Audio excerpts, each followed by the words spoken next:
Hello, students, and welcome back to this A to Z series with me, Dr. Monica. So, students, I hope अब तक A to W आप हर एक concept देख चुके हैं, समझ चुके हैं एंड एंजॉय भी कर चुके हैं. Some views, some comments are just amazing. जैसे मैंने आपको बताया था स्टार्टिंग में, उसी वजह से मैं इस पूरी सीरीज को कंटिन्यू रख पाई because I was seeing many students are getting benefited out of it. हाँ, कोई स्टूडेंट्स होते हैं जो पता नहीं कैसे कमेंट्स लिखते हैं, बट इट्स ओके. कुछ तो यार चांद में भी दाग होता है, तो ठीक है, क्या ही बोले, राइट. बट स्टूडेंट्स, मैंने दिल से ट्राई किया है to make this series wonderful for you all. 20 minutes में एक कॉन्सेप्ट आप कर रहे हो, 2-3 क्वेश्चंस कर रहे हो. What else do you want? I hope मेरे टाइम पे ऐसा कोई सीरीज होता.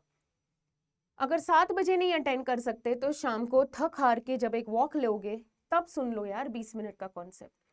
वॉक भी हो गई, माइंड फ्रेश भी हो गया, साथ में 20 मिनट्स में कॉन्सेप्ट भी हो गया. स्टूडेंट 6 महीना ऐसे ही काम करना पड़ेगा. मैं 2 घंटे का ब्रेक ले रहा हूँ, मैं घूम रहा हूँ, ऐसे कुछ नहीं होने वाला है. ओके, उससे पहले ये न्यूज़ जो आप ऑलरेडी जानते हैं, अनअकैडमी ऑफलाइन भी आ चुका है. यहाँ पे नंबर दिया हुआ है, call on this number and find out what is it about. Noida में है ये सेंटर. अगर आप किसी कारणवश इस सेंटर को नहीं ज्वाइन कर सकते तो हमारे प्लस एंड आइकॉनिक बैचेस भी है ही. So go for it, right. Unacademy offline के फायदे अनेक है यार.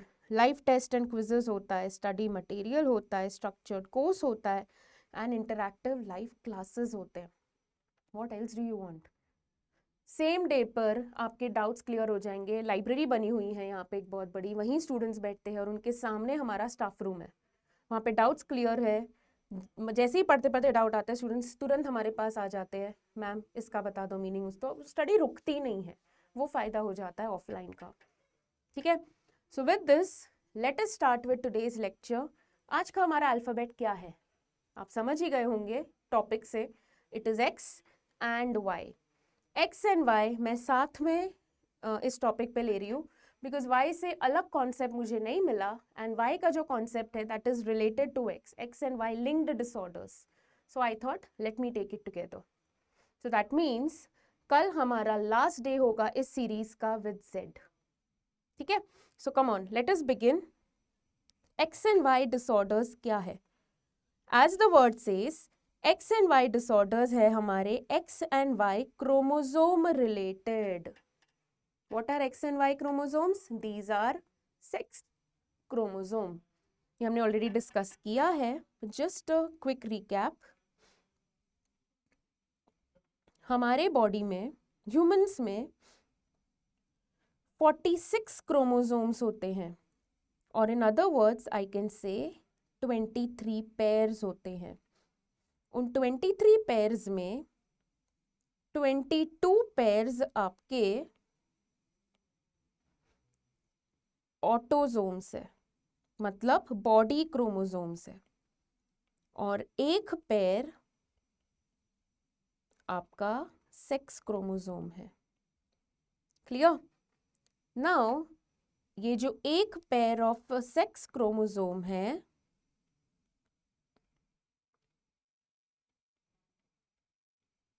वन पेयर, ये या तो XX होंगे या तो XY होंगे. XX है so this is in female, XY है so this is in male. So in other words I can say female के क्रोमोसोम्स को मैं डिनोट कैसे करूंगी? 22 पेयर प्लस XX. मेल में I will write 22 pair plus XY. These are the sex chromosome. Now what did I say? X and Y linked disorder. अगर इन chromosomes में जो gene होते हैं, क्रोमोसोम्स है तो जीन होंगे, उनमें कोई डिफेक्ट आया तो आप उनको X या Y लिंक्ड डिसऑर्डर बोलोगे. सिंपल. डिफेक्ट माने म्यूटेशन आ गया, जो नॉर्मल जीन का काम है वो नहीं हो पा रहा है, राइट. उसी बेसिस पर 3 टाइप होते हैं, X linked dominant, X linked recessive and Y linked. Okay. Now ये डोमिनेंट रिसेसिव X के टाइप्स है, Y के नहीं है. थोड़ा तो कॉमन सेंस लग गया होगा आप लोगों को. जब मैं वाई लिंक्ड डिसऑर्डर्स बोल रही हूं, वाई लिंक्ड डिसऑर्डर मतलब related to Y chromosome, Y chromosome सिर्फ मेल में होते हैं। सो दैट मीन्स ये वाई लिंक्ड डिसऑर्डर्स अगर मेल में है, एक ही वाई है, तो इट्स वेरी क्लियर कट कि वाई जो क्रोमोसोम है, उस क्रोमोसोम में जो जीन है, वो जीन अगर डिफेक्टिव है, so that will be Y linked disorder, right. And ये डिसऑर्डर सिर्फ मेल में हो सकते हैं, one thing. And second thing, male से ही ये आगे सन में जाएंगे, उसके बाद ग्रैंड सन में जाएंगे। So it is seen in male, transmitted और ट्रांसफर्ड और inherited by male. Very very simple, clear. हम लास्ट में इसके बारे में पढ़ेंगे, आपको डिटेल में नहीं करना है, सिर्फ एग्जाम्पल याद रखना है। अब आते हैं एक्स लिंक्ड डिसऑर्डर्स में। अब एक्स लिंक्ड माने एक्स क्रोमोसोम पर जीन जो प्रेजेंट होता है, वो जीन का म्यूटेशन हो गया है, वो जीन फॉल्टी हो गया है, सिंपल। ओके अब ये डोमिनेंट एंड रिसेसिव वर्ड क्यों आया है, उससे पहले बस डोमिनेंट एंड रिसेसिव का मीनिंग समझते, then I guess this will be easier. In general dominant and recessive क्या होता है, दोनों इंग्लिश वर्ड्स है। डोमिनेंट का मीनिंग हावी होना, this person is dominant in the class, ये पर्सन सब पे हावी हो जाता है, ये किसी की सुनता नहीं है, आई एम डोमिनेंट मैन, मेरी सुनो। रिसेसिव इज शाई, टिमिड। ओके रिसेसिव डोमिनेंट के आगे तो कुछ बोल ही नहीं सकता है, लेकिन जैसे ही डोमिनेंट बाहर गया, वो फिर हाँ अब मैं बोलूंगा, अपने गली में तो यार हर कोई शेर होता है, रिसेसिव वैसा है। Now try to correlate the meaning with the gene. Dominant gene मतलब जो अगर प्रेजेंट है तो वो एक्सप्रेस होगा, एक्सप्रेस होगा माने डिसऑर्डर पर्सन में दिखेगा, सिंपल, राइट। मतलब अगर मैं मेल बोलूं, मेल में XY क्रोमोसोम्स होते हैं, फीमेल में XX। अब इमेजिन करो मेरा जो डोमिनेंट क्रोमोसोम या फॉल्टी जीन है, जो डोमिनेंट डिसऑर्डर क्रिएट करेगा या बनाएगा, दैट इज M। अगर ये M एक क्रोमोसोम पे प्रेजेंट है, यहाँ पे दो पॉसिबिलिटी, या तो एक में है या तो दोनों में है। M डोमिनेंट है, वो एक में प्रेजेंट है, दो में प्रेजेंट है, दूसरे में क्या प्रेजेंट है, M को उसकी कोई परवाह नहीं है। It will every time be expressed, that means ये मेल, ये फीमेल और ये फीमेल तीनों को ये M वाला डिसऑर्डर होगा, क्योंकि M एक डोमिनेंट फॉल्टी जीन है, सिंपल। लेकिन रिसेसिव में क्या होता है, XY मेल है, XX फीमेल है। अब हमारा जो रिसेसिव फॉल्टी जीन है, इमेजिन करो वो C है, तो ये C X पर प्रेजेंट है, फीमेल में दो पॉसिबिलिटी है, एक X पे प्रेजेंट है या दोनों X पे प्रेजेंट है। अब इस वाले को देखो, C प्रेजेंट है X क्रोमोसोम में, लेकिन इस C को कोई डर नहीं है क्योंकि यहाँ पर X डोमिनेंट जैसा कुछ है ही नहीं, सो यहाँ पे ये एक्सप्रेस हो जाएगा। सेम वे, दैट मीन्स अगर मैं X लिंक्ड डिसऑर्डर की बात करती हूँ, भले मेल हो, अगर मैं आपके X लिंक्ड डिसऑर्डर की बात करती हूँ, भले ही वो X लिंक्ड डिसऑर्डर एक डोमिनेंट है या रिसेसिव है, मेल में एक्सप्रेस होगा अगर वो X क्रोमोसोम पर प्रेजेंट है। फीमेल में क्या होगा, अब दो पॉसिबिलिटी है, जैसे मैंने यहां लिखी है, पहले वाले फीमेल को देखो, XCX, ये XC रिसेसिव जीन है, लेकिन ये C के बाजू में एक डोमिनेंट X है, एक हेल्दी X है, तो ये C प्रेजेंट तो है लेकिन डरा हुआ है, छुप छुप के देख रहा है, नहीं नहीं बाबा मैं बाहर नहीं जाऊंगा, डोमिनेंट खड़ा है, मैं बाहर नहीं जाऊंगा, डोमिनेंट खड़ा है। दैट मीन्स ये वाली फीमेल के पास फॉल्टी जीन तो है लेकिन डिसऑर्डर एक्सप्रेस नहीं होगा. This is nothing but carrier female. Simple. Okay. Next चीज, इस वाली फीमेल को देखो, XC दोनों X के पास रिसेसिव जीन है. इस रिसेसिव जीन को डरने की जरूरत ही नहीं है क्योंकि कोई डोमिनेंट आगे दिख ही नहीं रहा है. तो यहाँ पे ये एक्सप्रेस आराम से होगा. This female will show the disorder. Clear? So this is the difference between X-linked dominant and X-linked recessive disorder. अगर आपको समझा है तब ये वाली लाइन पढ़ो. X-linked dominant and X-linked disorder में it is that X-linked dominant is a genetic caused due to dominant gene on the X chromosome, right? लेकिन X-linked recessive वो disorder है जो या तो एक या तो दो रिसेसिव जीन के बाद ही एक्सप्रेस होगा. एक किस में? मेल में. दो किस में? फीमेल में. ओके. एग्जाम्पल दिए हैं. Rett syndrome and fragile X syndrome are examples of X and haemophilia and colour blindness are examples of Y. आपको एग्जाम्पल्स याद रखने हैं. इसमें सम्स भी आते हैं, सिर्फ आपके कलर ब्लाइंडनेस एंड हीमोफीलिया पर आते हैं. Rett syndrome and fragile x सिर्फ नाम याद रखो, don't go in detail, nothing, क्योंकि हीमोफीलिया एंड कलर ब्लाइंडनेस के बारे में डिटेल में दिया हुआ है आपके एनसीईआरटी में. क्लियर? अब एक क्वेश्चन है जो मैंने पीछे लिखा है. उससे पहले स्टूडेंट्स, एक मेल है XY, फीमेल है XX, नॉर्मल है दोनों, ठीक है. अब इनकी प्रोजेनी, चलो यार अलग कलर से लिखती हूँ, कंफ्यूज हो जाए. XX, ठीक है. इनकी प्रोजेनी कैसे आएगी?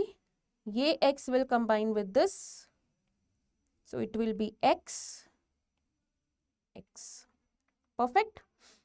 This X will also combine with this, so there will be X. यानी ये दोनों फीमेल हो गए. अब फीमेल में दो X होते हैं. इस फीमेल को 50% जो X अपने फादर से मिलता है और 50% X अपने मदर से मिलता है. कॉमन सेंस ये हमने ऑलरेडी किया हुआ है, जस्ट रिवाइज कर रही हूं. अब आगे देखो,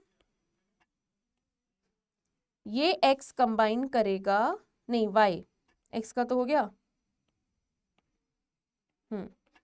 ये Y कंबाइन करेगा. क्या हो रहा है यार, चाय भी ठंडी हो गई मेरी.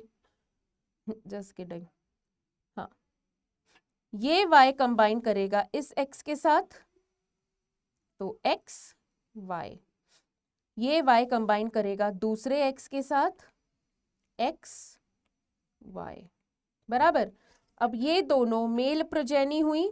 अब मेल में देखो, मेल को जो X मिलता है वो हमेशा मदर से मिलेगा, यस और नो, और जो Y मिलता है वो फादर से मिलेगा. इतना याद रखना, ये हमने ऑलरेडी किया हुआ है, जस्ट अ रिविजन, राइट. अब इस बेसिस पर एक क्वेश्चन करते हैं, ध्यान से देखो. चलो let's try to read. A man whose father was colour blind. एक मैन है जिसका पप्पा कलर ब्लाइंड था. अभी मैन, ये जो मैन है अपना हीरो जो है यहाँ का, मैन XY होता है. इसके पापा कलर ब्लाइंड थे, लेकिन कलर ब्लाइंड तो X लिंक्ड डिसऑर्डर है, यानी X क्रोमोसोम पर होता है. लेकिन मेल को पापा से Y क्रोमोसोम मिलता है. तो अगर इसका पापा कलर ब्लाइंड है तो भी मेल को X क्रोमोसोम में कोई डिफेक्ट नहीं होगा. Yes, I hope I am very clear. Male gets Y chromosome from father. अब उसका X क्रोमोसोम फादर का डिफेक्टिव था, उससे इस मेल को कुछ नहीं होने वाला है. सो इन जनरल ये जो मेल है, मैन है, हीरो है हमारा, नॉर्मल XY क्रोमोसोम वाला है. Mary's a woman who had colour blind mother. अब ये एक लड़की से इसने शादी की, इसकी मम्मी कलर ब्लाइंड थी. मम्मी कलर ब्लाइंड थी, मतलब इसकी जो मम्मी थी शी वॉज XC, अब 50% तो यहाँ आएगा ही, so she becomes a carrier, right. X 50% तो यहाँ आएंगे। अब ये क्या पूछा है, कितने percentage of male children will be colour blind. तो पहले आप इनकी प्रोजेनी बनाओ, ये X इसके साथ X XC X X XCY और XY, ये तो क्लियर है, ये तो कॉमन है, इससे मैं ज्यादा डिटेल नहीं, आपको पता है। अब देखो क्वेश्चन पूछा है कितने मेल कलर ब्लाइंड होंगे। फर्स्ट ऑफ ऑल मेल कितने हुए, ये दोनों। अब ये मेल में इस पर आपका डिफेक्टिव जीन है तो ये कलर ब्लाइंड हुआ, ये कलर ब्लाइंड नहीं हुआ। सो that means 1 out of 2 male will be color blind, which is 50%. So what is the answer? 50. Students be careful, question में उन्होंने आउट ऑफ मेल पूछा है, या अगर सपोज क्वेश्चन पूछ रहा था कितनी प्रोजेनी को कलर ब्लाइंड होगा, तो दैट मीन वो चारों कंसिडर कर रहे हैं। So that will B 1 out of 4 will be colour blind, तो 25% आंसर हो जाएगा। टोटल मेल पूछा है तो 1 out of 2 है, टोटल प्रोजेनी पूछी है यानी टोटल काउंट करके फिर परसेंटेज निकालोगे। ये कलर ब्लाइंड नहीं हुआ, ये कैरियर फीमेल हुए। सो इतना तो समझ गए होगे कि फीमेल ही कैरियर हो सकती है, मेल कैरियर नहीं हो सकते। मेल के एक्स पर अगर C प्रेजेंट है मतलब वो कलर ब्लाइंड है, फीमेल के एक एक्स पर प्रेजेंट है तो वो कैरियर है, दोनों पे प्रेजेंट है तो वो कलर ब्लाइंड है, right. I hope this is very very very clear. Next देखो, what is the inheritance of colour blindness of both parents having normal vision. Both parents having normal vision, यानी दोनों के दोनों parents को colour blindness नहीं है, XY को भी नहीं है, XX को भी नहीं है, लेकिन mother has a recessive gene, मतलब मदर कैरियर है। तो व्हाट इनहेरिटेंस मतलब आगे प्रोजेनी को क्या होगा, पहले इनकी प्रोजेनी बनाते हैं, X को कंबाइन करते हैं इन दोनों के साथ, तो ये हो गया XCX X, Y को कंबाइन करेंगे तो XCY और XY, right. What is the inheritance of both parents. अब ये फीमेल कलर ब्लाइंड होगी नहीं, ये कैरियर होगी, ये आपकी नॉर्मल होगी, राइट। ये वाला कलर ब्लाइंड मेल होगा, ये वाला नॉर्मल होगा। सो व्हाट इनहेरिटेंस, इन्होंने ऑप्शन नहीं दिया, अभी कुछ भी पूछ सकते थे, that mean they are asking कितने प्रोजेनी को होगा। So 1 out of 4 which means around 25%, simple, right. Next last question, a female whose father was colour blind, एक फादर कलर ब्लाइंड थे यानी XCY, मैरीज अ नॉर्मल, इनकी बेटी, अब इनकी बेटी यानी XX हो गई। अब ये XX में से अगर ये कलर ब्लाइंड है तो ये फीमेल को X मिलेगा 50%, यानी ये कैरियर है। मैरीज अ नॉर्मल मेल, इसने शादी की एक नॉर्मल मेल से whose father was also colour blind, इनके पप्पा भी कलर ब्लाइंड थे, लेकिन इनको कुछ कलर ब्लाइंड नहीं होगा क्योंकि पप्पा से Y आने वाला है, X नहीं आने वाला है। What is the probability that the daughter will be colour blind. पहले प्रोजेनी बना ले, XCX XCY XX XY। They are asking daughter, ये एक डॉटर है, ये दूसरी डॉटर है, ये तो नॉर्मल हुई और ये आपकी कैरियर हुई। Carrier is colour blind, no. So देखा जाए तो कोई भी डॉटर को कलर ब्लाइंड नहीं होगा, so answer will be 0, right. No daughter will be having a colour blind. अगर ये पूछा होता कितने को रिसेसिव जीन होगा तो 50% ऑफ डॉटर को एक रिसेसिव जीन होगा, 50% तो नॉर्मल है। ओके, सो आई होप ये तीनों एग्जाम्पल्स क्लियर है। वाई लिंक जैसे मैंने आपको बताया सिर्फ मेल में ही होंगे, तो वाई लिंक में आपको क्या याद रखना है, वाई क्रोमोसोम रिलेटेड है, सिर्फ मेल में ही होगा, और मेल ही आगे इनहेरिट करेगा, दैट मीन्स आगे देगा। सो अगर मेल को वाई लिंक्ड डिसऑर्डर है मतलब आगे उनके सन को होगा, आगे उनके ग्रैंडसन को होगा। इनकी फीमेल्स को ये डिसऑर्डर्स नहीं होंगे। ओके ऐसे सीक्वेंस जो सेम सेक्स में ही ट्रांसमिट होते हैं, मेल से सन, सन से आगे ग्रैंडसन, उनको आप होलैंड्रिक इनहेरिटेंस बोलते हो। होलैंड्रिक माने सेम सेक्स में ही दिख रही हैं। इसके एग्जाम्पल है hypertrichosis of the ear. Hypertrichosis पता है, ईयर में यहाँ बाल होते हैं, that is a condition, hypertrichosis. Webbed toes मतलब second and third toe, toe माने आपके पैर के जो डिजिट्स है वो जॉइंट होते हैं। एंड पॉर्क्यूपाइन मैन, पॉर्क्यूपाइन मतलब छोटू सा bulky man, that is also seen in them. तो ये कॉमन एग्जाम्पल्स है आपके, don't have to remember much. इसमें एक्चुअली में सिर्फ हाइपर ट्राइकोसिस याद रखना। ये example that is ear lobe पर हेयर होना विच इज अ होलैंड्रिक। अगर वो पापा को है तो सन को होगा, सन को है तो ग्रैंडसन को होगा। फीमेल को टेंशन की जरूरत नहीं है, ठीक है। So with this we complete the Y linked disorders and I hope X and Y दोनों अल्फाबेट्स एक साथ क्लियर हो गए। सो कल हम मिलेंगे with the last episode of this series, that is set. So bye bye everyone, take care, see ya, keep smiling and study well.